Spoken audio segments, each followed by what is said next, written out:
बड़ी खबर यह है कि मध्य प्रदेश में मंत्रियों के विभाग का बंटवारा तो हो गया।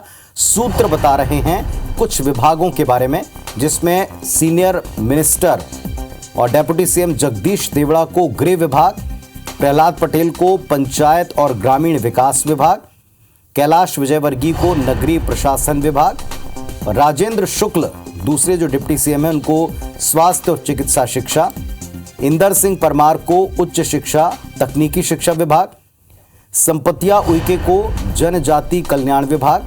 ये सारे विभाग सूत्रों के हवाले से हैं, क्योंकि अब तक इनके बारे में आधिकारिक पत्र सामने नहीं आया।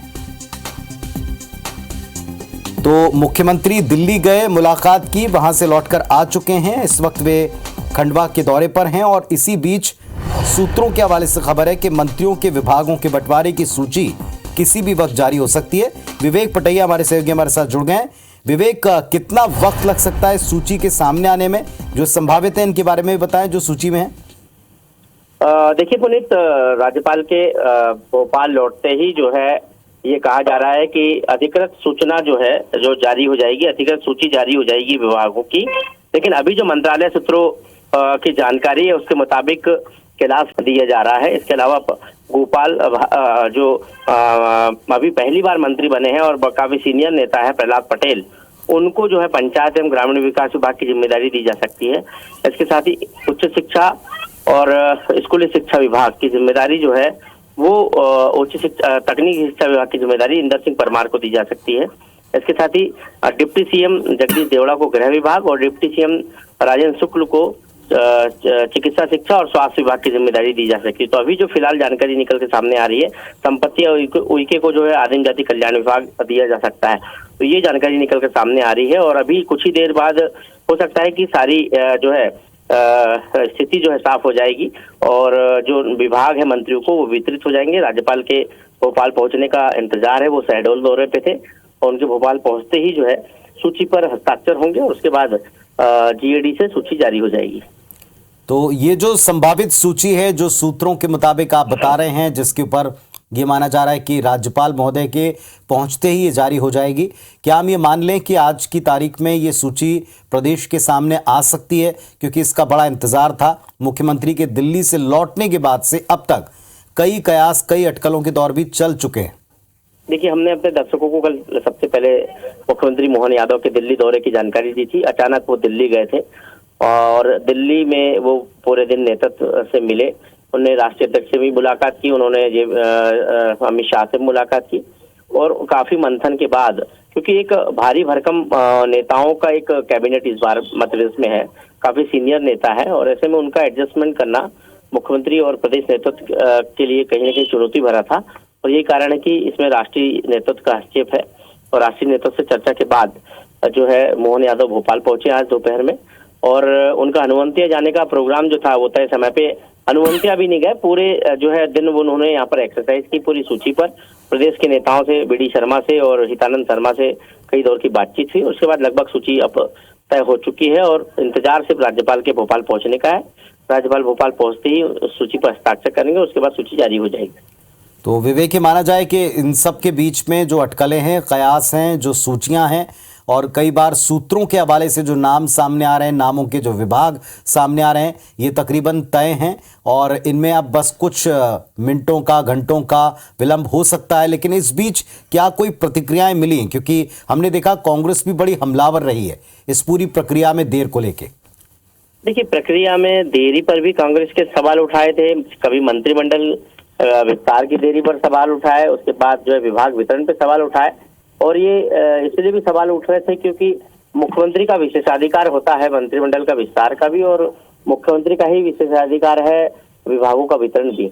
लेकिन जब नेतृत्व की सहमति से सब कुछ तय होता है तो निश्चित तौर पर विपक्ष को सवाल खड़े करने का मौका मिल जाता है और ये पार्टियों की जो है एक नई परिपाटी भी बन गई है कि वो जो भी तय होता है नेतृत्व के जरिए ही तय होता है और मध्य प्रदेश में भी यही देखा जा रहा है। इसलिए भी विपक्ष ने सवाल उठाए। हालांकि विपक्ष भी जब सत्ता पक्ष में था तो यही स्थिति थी, लेकिन ये राजनीतिक बयानबाजी होते रहती है। लेकिन ये अब लगभग तय हो चुका है, स्थिति साफ हो चुकी है कि जो है मंत्रियों के विभाग बढ़ जाएंगे। और जिस हिसाब से हमारे पास जो जानकारी निकलकर सामने आई कि कैलाश विजयवर्गीय को नगरीय प्रशासन दिया जा सकता है, तो ये बिल्कुल तय है कि ये अब सूची का इंतजार ज्यादा नहीं करना पड़ेगा, क्योंकि कैलाश विजयवर्गीय का सबसे पसंदीदा विभाग नगरीय प्रशासन रहा है और वो इसके पहले भी शिवराज कैबिनेट में नगरीय प्रशासन विभाग के मंत्री रहे हैं। और इसलिए कहा जा सकता है कि ये जो नाम संभावित सामने आ रहे हैं, यही नाम जो है आपको सूची में भी देखने को मिलेंगे। नाम तो वही होंगे और नामों के आगे जो लिखे हुए विभाग हैं इसको भी कंफर्म कुछ देर में कर दिया जाएगा जैसे आधिकारिक लिस्ट सामने आएगी। अगर इसी लिस्ट पर जो सूत्र बता रहे हैं जिस पर बस कुछ देर बाद संभवतः मुहर लग जाए, तो आप ये बंटवारे को कैसे देख रहे हैं? हमने छत्तीसगढ़ में 24 घंटे पहले जो विभागों का बंटवारा देखा, बड़े सोच समझ कर था, लगा कि पूरा होमवर्क करके जिसे जो दायित्व मिलना चाहिए था उसे ठीक वैसा ही दायित्व दिया, फिर चाहे वो उनकी चॉइस हो या फिर उनकी योग्यता, उनका अनुभव हो।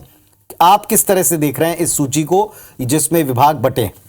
देखिए, विभाग जो वितरण हो रहे हैं और जो नाम संभावित सामने आए हैं, इस विभागों के नाम के अनुसार हम तो ये कह सकते हैं कि इसके पीछे एक बड़ी एक्सरसाइज हुई है। यदि हम जगदीश देवड़ा को गृह विभाग की जिम्मेदारी मिलने की बात यदि करते हैं, तो जगदीश देवड़ा कोई पहली बार मध्य प्रदेश के गृह मंत्री के तौर पर काम नहीं करेंगे। इसके पहले भी वो मध्य प्रदेश के गृह मंत्री रह चुके हैं। गृह, परिवहन और जेल विभाग, ये तीनों विभागों की जिम्मेदारी उनके पास पहले भी रही है।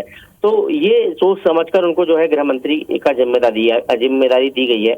और चिकित्सा, शिक्षा और स्वास्थ्य विभाग यदि राजेंद्र शुक्ल को दिया गया है, तो ये भी एक सोच समझकर दिया गया, क्योंकि वो एक धीर गंभीर नेता के तौर पर उनकी पहचान है। और ये विभाग ऐसा है जिसमें अक्सर सवाल, सबसे ज्यादा यदि सरकार के ऊपर सवाल खड़े होते हैं तो स्वास्थ्य विभाग, स्वास्थ्य व्यवस्थाओं को लेकर खड़े होते हैं।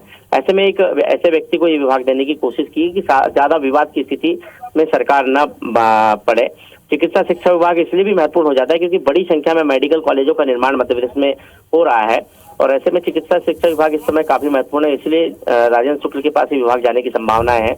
और स्कूली शिक्षा मंत्री के तौर पर जो है इंदर सिंह परमार ने पिछले बार राज्य मंत्री स्वतंत्र प्रभार के तौर पर बहुत अच्छा काम किया था स्कूली शिक्षा विभाग में, और इसलिए संभवतः उनको ये जिम्मेदारी इसलिए दी जा रही है कि स्कूली शिक्षा और उनके साथ तकनीकी शिक्षा और साथ में जोड़ा गया है, ताकि जो स्कूल से बच्चे जो निकलकर जो है तकनीकी शिक्षा यानी ITI की तरफ या फिर इंजीनियरिंग कॉलेज की तरफ जाएंगे तो कहीं ना कहीं उनको स्कूली शिक्षा का भी फायदा मिलेगा। तो एक बड़ा एक्सरसाइज की है। संपत्ति विभाग को यदि आदिम जाति कल्याण विभाग दिया गया तो उनके एक कैटेगरी के अनुसार अनुसूचित जनजाति क्षेत्र से आती है, अनुसूचित जनजाति की नेतृत्व करती है, ऐसे में उनको उसी पसंदीदा विभाग दिया गया। और सबसे पहली बात है कि प्रहलाद पटेल को जो पंचायत एवं ग्रामीण विकास विभाग दिया गया है, ये वो विभाग है जिसके पास सबसे ज्यादा केंद्र सरकार का फंड आता है और सबसे ज्यादा अनुभव जो है केंद्र में रहने का जो है प्रहलाद पटेल को, पहली बार वो राज्य के स्तर पर काम कर रहे हैं। तो ऐसे में एक बड़ा विभाग उनको दिया गया, पंचायत ग्रामीण विकास विभाग, ताकि केंद्र से उनका जो है कोऑर्डिनेशन अच्छे से हो सके। तो ये सोच समझ के ही जो है जिम्मेदारियां विभाग। चलिए विवेक, हम इंतजार करते हैं कि जब राज्यपाल महोदय लौटेंगे और इसके उपरांत इस पर मुहर लगेगी और आधिकारिक तौर पर इन नामों को दिए गए विभागों पर हम खुलकर चर्चा भी कर पाएंगे। फिलहाल सूत्र जो बता रहे हैं ये तकरीबन तय माना जा रहा है। कुछ देर बाद राज्यपाल के पहुंचते ही इस पर एक तरह से मुहर लग जाएगी और मुहर लगते ही ये सार्वजनिक होगी सूची। और इस सूची में जो विभाग बांटे गए हैं उसमें अभी तक लग रहा है कि जिस मंत्री की जो इच्छा रही या जो उनका पिछला कार्यकाल उसका अनुभव रहा, उसके आधार पर अहम जिम्मेदारियां विभागों की दी गई हैं। लगातार इस पर अपडेट हम अपने दर्शकों को देते रहेंगे। शुक्रिया विवेक आपका।